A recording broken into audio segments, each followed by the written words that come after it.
Hola y bienvenidos al siguiente video, elaborado por estudiantes de la Unidad Profesional Interdisciplinaria de Ingeniería Campus Zacatecas, asignado a la materia de teoría electromagnética, en el cual se hablará acerca del rotacional en coordenadas cartesianas. Se mencionarán algunos antecedentes, propiedades y algunos pequeños ejemplos para su mejor entendimiento. Para entrar en contexto, ¿qué es un plano cartesiano? El plano cartesiano es el conjunto de dos rectas numéricas, una perpendicular a la otra, una horizontal y otra vertical que se cortan en un punto. La recta horizontal es llamada eje de las X o de las abscisas, mientras que la vertical recibe el nombre de eje de las ordenadas o de las Y.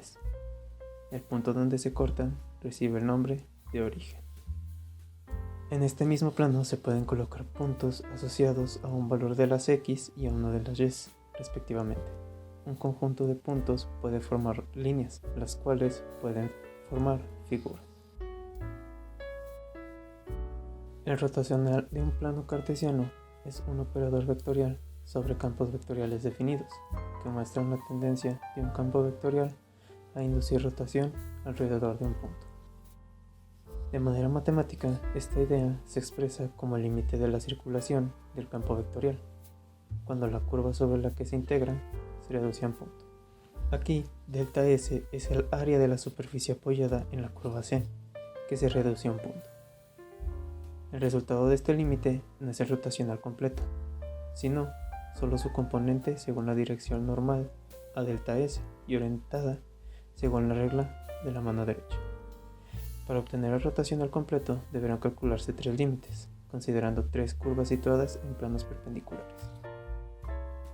Aunque el rotacional de un campo alrededor de un punto sea distinto a cero, no implica que las líneas de campo que giren alrededor de ese punto lo encierren.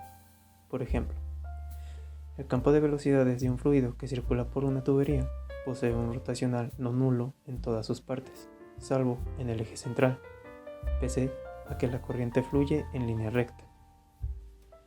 La idea es que si colocamos una rueda de paletas infinitamente pequeña en el interior del campo vectorial, esta rueda girará, aunque el campo tenga siempre la misma dirección debido a la diferente magnitud del campo a un lado y al otro lado de la rueda.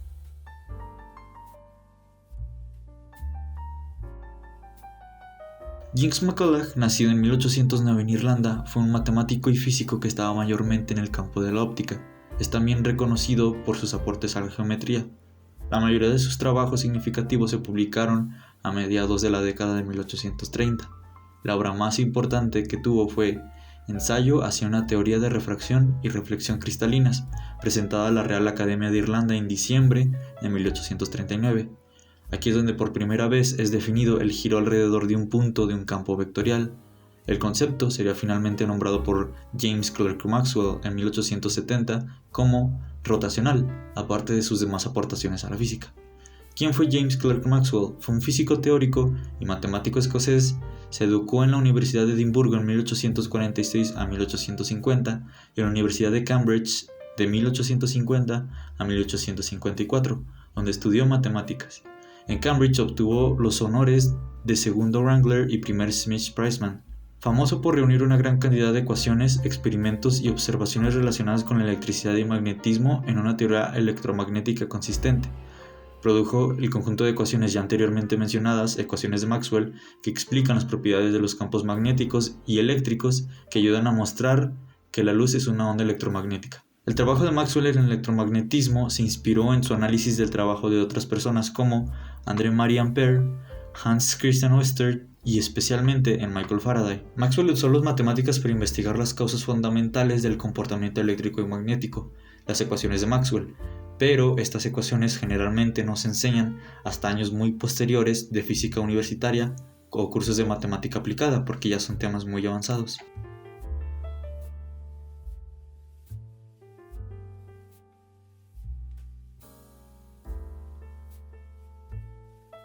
Tenemos ahora la expresión del rotacional en coordenadas cartesianas. Partiendo de la definición mediante un límite, puede demostrarse que la expresión en coordenadas cartesianas del rotacional es el siguiente. Este se puede expresar de forma más concisa con ayuda de un operador diferencial como un producto vectorial, calculable mediante un determinante. Debe tenerse muy presente que dicho determinante en realidad no es tal, pues los elementos de la segunda fila no tienen argumento y por tanto carecen de sentido. Además, dicho determinante solo puede desarrollarse por la primera fila. En definitiva, la notación en forma de determinante sirve para recordar fácilmente la expresión del rotacional.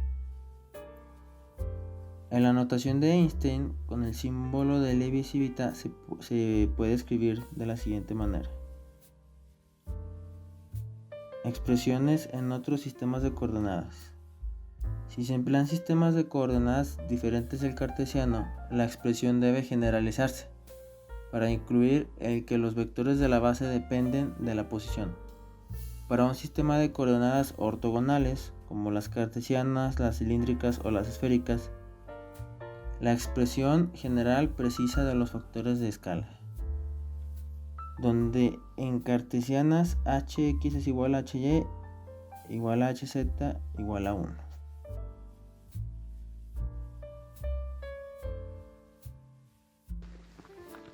Aquí tenemos las identidades de un rotacional.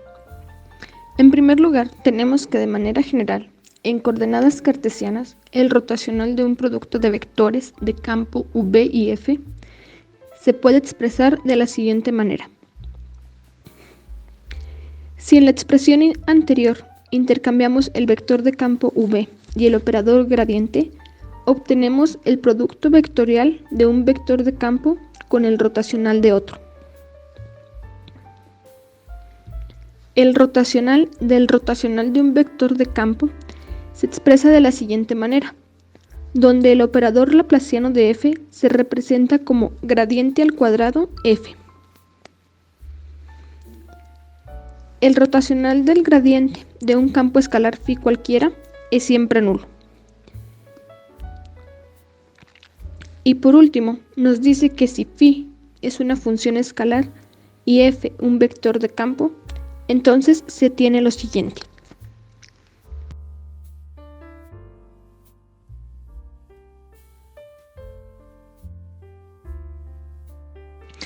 El rotacional tiene tres propiedades que nos dicen lo siguiente. La primera, todo campo potencial que se pueda expresar como el gradiente de un potencial escalar es irrotacional y viceversa.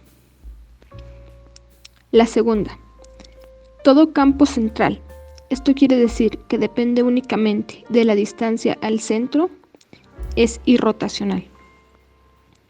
Y la tercera, el rotacional de un campo vectorial es siempre un campo solenoidal, esto quiere decir que la divergencia siempre es nula. Entendamos por divergencia la diferencia entre el flujo saliente y el flujo entrante de un campo vectorial. Ejemplos de rotacional en coordenadas cartesianas. Como primer ejemplo se tiene un vector sencillo f, el cual depende linealmente de x y de y, como se observa en la figura. Mediante una inspección visual se observa que el campo está girando. Si este campo indicara la dirección de un fluido y se pusiera verticalmente una rueda, tendería a rotar en el sentido de las agujas del reloj.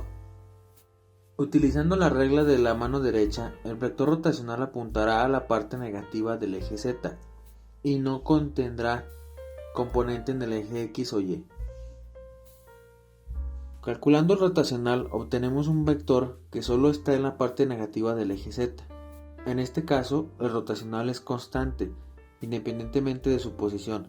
Además, la cantidad de rotación es la misma en todo el punto del espacio. La siguiente figura muestra el rotacional del campo vectorial en 3 dimensiones. Continuando con otro ejemplo, se pide determinar el rotacional del campo vectorial f igual a x sobre z en y más y sobre z en j más 1 sobre z en k. Para calcularlo se denota con el operador nabla. Enseguida construimos el determinante correspondiente para coordenadas cartesianas. Aplicando leyes de los exponentes, reescribimos las componentes del campo vectorial para facilitar las operaciones, obteniendo un campo vectorial f igual a x por z a la menos 1 en y, más y por z a la menos 1 en j, más z a la menos 1 en k. Sustituyendo las funciones construimos el determinante de nuestro campo vectorial y enseguida lo resolvemos. Resolviendo el determinante obtenemos el siguiente vector para el rotacional del campo vectorial F. El siguiente paso es resolver las derivadas parciales y simplificar. Simplificando obtenemos que el rotacional resultante es el vector con las componentes y sobre z al cuadrado en i menos x sobre z al cuadrado en j. Muchas gracias por darle un vistazo, esperando que el video haya sido de tu agrado.